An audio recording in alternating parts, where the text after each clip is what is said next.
I turned the HOA's absurd claim that my garage was a post office into their worst nightmare by listing everything inside for free pickup online, unleashing chaos on our pristine neighborhood. How would they react when the local news called it an HOA-sponsored giveaway? My simple hobby made me public enemy number one in Willow Grove Estates. It began last spring when I retired. With too much time on my hands, my son, Mark, suggested I sell my vintage collections online. "Dad, you've got treasures in those boxes," he said, nodding at my decades-old vinyl records, model cars, and comic books. Shipping out my first sales felt exhilarating. Each package connected me to someone who cherished what I did. My garage soon had a modest packing station, a card table, some boxes, and tape. Nothing fancy, just purpose. Trouble brewed one Wednesday. As I sealed 3 packages, a sharp knock jolted my garage door. There stood Linda Harper, arms crossed, face sour.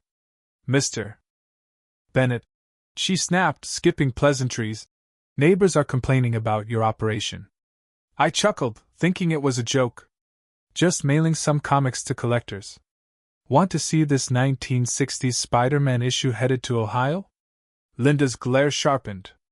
"HOA rules ban home businesses. This isn't a commercial zone." "It's a hobby, not a business," I countered. "I'm retired, selling my stuff." She snapped photos with her phone. "The board will review this.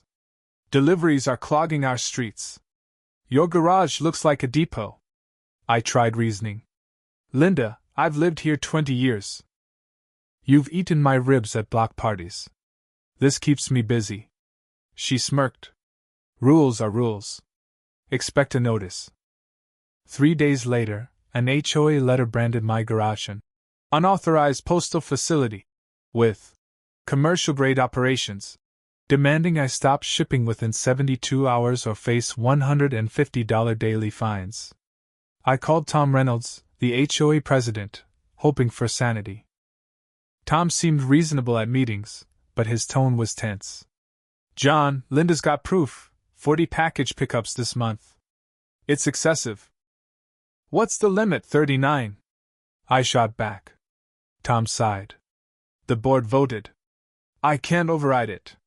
Unspoken was Linda's grip on the board. She'd moved in 6 years ago, turning our quiet suburb into her fiefdom, citing bylaws over minor infractions like unapproved mailbox colors. That night, I caught her staring at my house from her window, raising her wine glass in a mocking toast. My neighbor Sam dropped by. "Heard about the HOA," he said, leaning on my porch. "Linda's calling your garage an illegal post office at yoga class." I groaned. "She's saying your packages draw thieves. Claims her doorbell cam caught a shady guy after a delivery." It was absurd, but Sam warned. "She's got half the street paranoid." Sleep evaded me. 20 years here, never a peep, and now I was a villain for selling my comics? I emailed the board with photos of my setup, pleading my case. Tom's reply was curt. "Decision stands. Comply within 48 hours. The next day, my neighbor Ellen whispered, "Be careful. Linda fined me $200 for planting unapproved roses." Driving by, I saw Linda and Tom slow down, eyeing my garage like spies. This wasn't about rules, it was control. At the emergency HOA meeting, Linda's slideshow, "Commercial Threat to Willow Grove," featured zoomed-in shots of my garage, arrows pointing at tape rolls, and a chart claiming my business cut property values by 4%. When I spoke, my voice shook. "I'm a retiree selling personal items. There's no commercial enterprise." Linda cut in, quoting bylaws. Section 9, Paragraph 4 prohibits commercial use of residential property. Neighbors squirmed. Some nodded at my points, others bought Linda's scare tactics.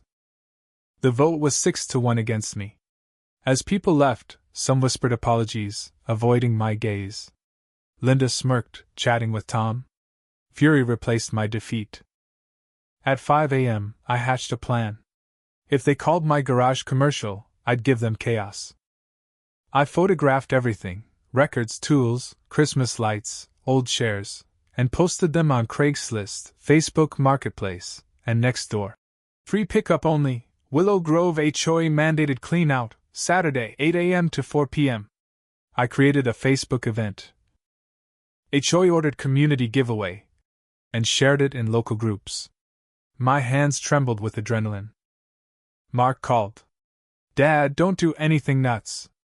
HOAs can ruin you." I grinned. "I'm just following their rules." I dragged everything to my driveway, hanging a banner. "Free items, courtesy of Willow Grove HOA." By Friday, my post had 300 comments. I slept like a king. Saturday dawned clear. I set up a lawn chair, sipping coffee, feigning calm. The first car arrived at 7:10, a couple asking, "Open yet?" By 8 o'clock, cars lined the street. By 9 o'clock, people parked blocks away. Records vanished first, then tools and furniture.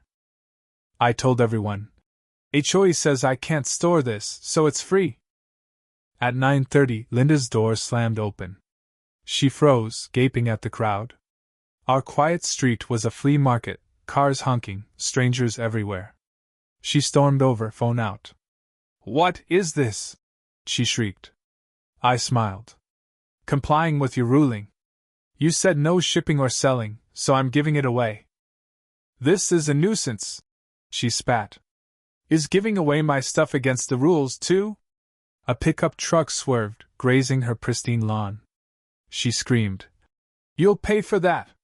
By 10 o'clock, Tom arrived, pushing through the mob. "John, stop this!" "I'm following your orders," I said. "No shipping, no selling." A woman, grabbing my leg, overheard. "Is this an HOA event?" "So generous." Tom choked. "I didn't approve this." She pointed at my banner. "Approved by HOA President Tom Reynolds." A news van rolled in. Linda had called to report a disturbance, but it backfired. Reporter Emily Kane approached. "Are you behind this giveaway?" I grinned. "The HOA flagged my hobby as a problem, so I'm clearing my garage for the community." Emily turned to Tom.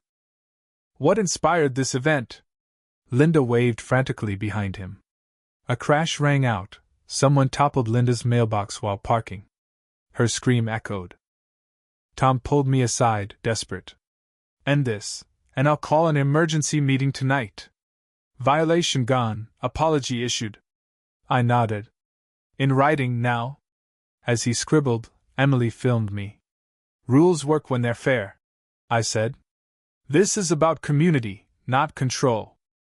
By noon, my garage was empty, but the crowd lingered, neighbors chatting.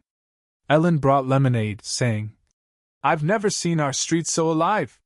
The news clip aired that night, going viral with hashtag #HOAWild. My phone buzzed with texts from friends. Mark called, laughing. "Dad, you're a legend!" Sunday, Tom delivered the rescinded violation and a rules committee offer. Neighbors visited, pitching a community garden. Linda showed up, defeated. "I got carried away," she muttered. "I used to be a good neighbor." Ellen hugged her. "Help us plan a block party. Your chili was legendary." 6 months later, my garage is a community hub for workshops. The HOA, under new leadership, fosters connection. Linda, shockingly, is my ally, organizing events with zeal. I still sell comics online, with neighbors joining me at estate sales. We donate proceeds to the garden. Tom smiles more, editing our newsletter. Yesterday, a new family moved in. I braced as Linda approached them, but she carried a welcome basket, not a citation. Revenge wasn't about winning, it was about rebuilding. What do you think? Was my prank genius or reckless? Share your thoughts below. Let's debate, is a playful jab fair in neighbor disputes, or does it risk escalation? Drop your take to keep this convo trending.